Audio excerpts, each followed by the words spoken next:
Swayam Prabha. Digital India. Educated India.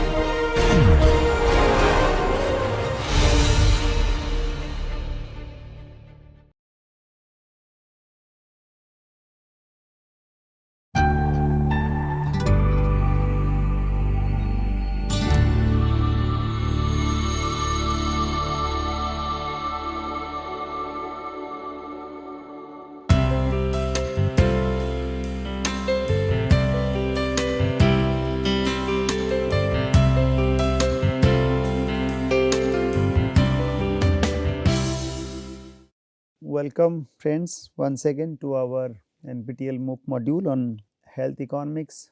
This is our second lecture of the 11th week on explaining the data in healthcare. So hence we are focusing on sources and indicators. Here this is in continuation to the previous lecture on observational data from micro settings. At the very desegregated level, we have survey data, both qualitative and quantitative. So this is what we discussed previously. Right now, our focus is on administrative data. We'll focus on important sources, macro dimensions and indicators, their challenges and limitations. Coming to the understanding of the administrative data, although health economics is mostly about dealing with microeconomic data sources that are obtained from observational studies, administrative data acts as a link between both micro and macro data sources, as this provides both micro level information, for example clinical records, and also macro level information, for example birth or death rate at the state or country level. However, unlike the data obtained from observational studies, administrative data are not directly usable for research, as they are designed for administrative decisions and policy making. Usually the administrative data has hardly any options left for deriving what I call research questions to validate or to reject. Since these are government records and this has to be considered as the parameter to compare your findings from the ground. So the importance of administrative data should be discussed.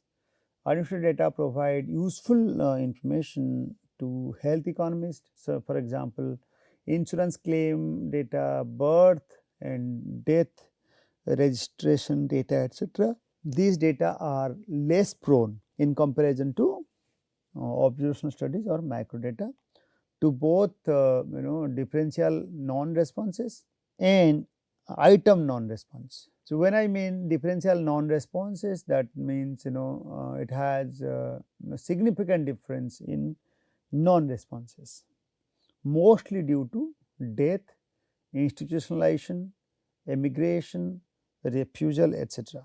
Coming to item non-response, refers to refusal or answering with don't know in the questionnaire. These issues are mostly found in micro or observational studies, along with other measurement error that need to be taken care of. It has broad coverage, comparability, policy orientations, linkages with observational studies, predictive analysis, etc. So far as the broad coverage is concerned, it is often linked to another administrative data set using unique identifiers, which makes them comparable. Hence, comparability is important as administrative data also provide information aggregates. It allows comparison between different states and countries possible. This is based on different indicators that share common methods of computations. Okay. Coming to policy representation, it has a leveraging aspects such as leveraging macro health data, enables evidence based decision making and targeted public health initiatives, improving overall population health. This is a strong linkage with the observational studies, because many of the macro aggregates or the administrative aggregates are taken from the micro foundations or micro surveys as well. Many studies now link the administrative data with the survey data, which provides micro level information. This raises potential of both data sets. About predictive analysis, by identifying health trends and patterns, macro health data adds in predicting and preventing potential health threats. For examples of Indian health related administrative data sources, we usually refer to the sample registration system, that is SRS. That's long back developed and also consistently giving different follow on years and its figures. In India, there was a need for macro data on population for planning development programs. These records are needed. Hence, the Office of the Registrar General of India initiated SRS in the year 1964-65 on a pilot basis, and from 1969-70 it was operational on a full scale. This provides information on birth and death rates, infant and maternal mortality rates and ratio, etc. The link is given here. It's from the census website. It's part of the census as well. It's rather the specifically it is called sample registration system. National health accounts, another administrative data, is highly referred for international comparison purposes as well. National health accounts, its link is given here. You can download the complete report. Let me also open a bit on this, open at this moment, then I will guide you. So, here it is. So, different years, the latest available one we are just opening in front of you. It is considered to be a standard document to start with a research. It has 100 pages, and this is in fact the latest record of the Government of India on health issues so far as the administrative data on healthcare is concerned. And in order to have strongest foundation of your research, I will refer this document to start with. So, there are abbreviation given, and I think contents we have already shown to you, and these are highly useful. I will just straightway go to the contents again. How relevant this for your research is important. Okay. So, here it is. Yes, the table. You can just see key health financing indicator, expenditure estimates by national health accounts classification, etc. You might have read from the newspaper that our out of pocket expenditure is very high. It is still, by all means, government whatever the step have taken, still it is around 64%, more than 64%. So, that means the people incur huge cost related to healthcare, and they are expected to be impoverished due to healthcare expenditure. These information you can straightway get from this source, all right. And you can also check with different state level information as well. This gives information about capital formation both at primary level, secondary level and tertiary care expenditures are also given, and you will get information about other issues such as broad health financing and macroeconomic indicator. Even the out of pocket expenditure in PPP terms are also given. So, I will suggest you to follow this, will help you a lot. Then coming to national health profile, yes, this is from the Ministry of Health and Family Welfare record, and this also gives you more information about the demographic indicators, socio-economic indicators, health status, health finance, human resource, etc. And another important aspect is health infrastructure. Issues are also available. To continue, we need to also check Central Bureau of Health Intelligence, the health sector reform option database, etc.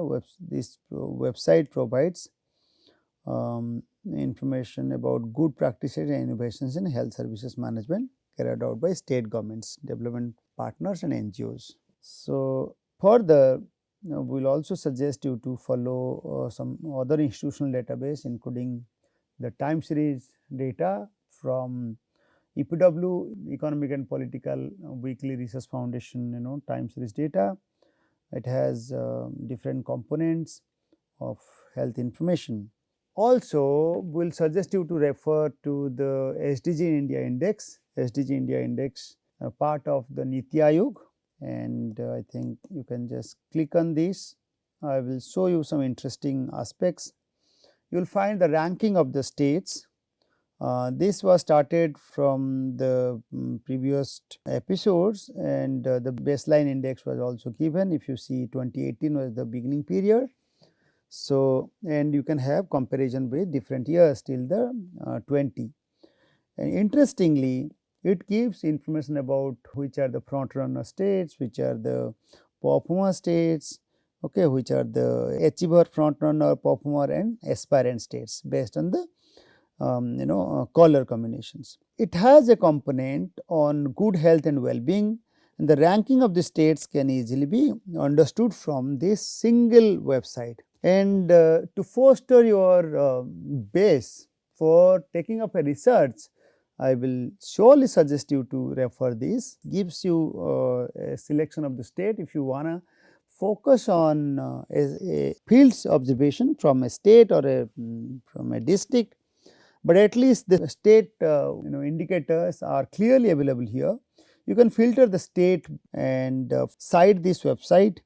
For example, so far as good health and well-being is concerned, as per the latest figure, so states are here. You can just have a look, and from the figure itself, performer districts are in yellow, whereas the front runner districts are in states. This is on state level information. Front runner states are in green color.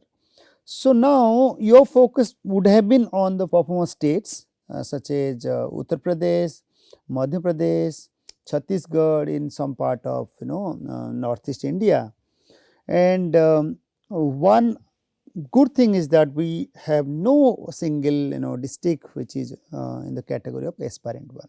Hence, you can similarly other indicators like your first, that is eradicating poverty, then this is on hunger, this is well-being which you have said, this is on quality education, this is on gender equality, this is water. For all indicators you will have good information to start your research work. This is one. Then last one we need to refer here is your the Digital India Initiative, Government of India portal, where it gives information about Human Development Index and its component by states, and it will also give you very strong backup for your research. So far as administrative data is concerned and for comparison.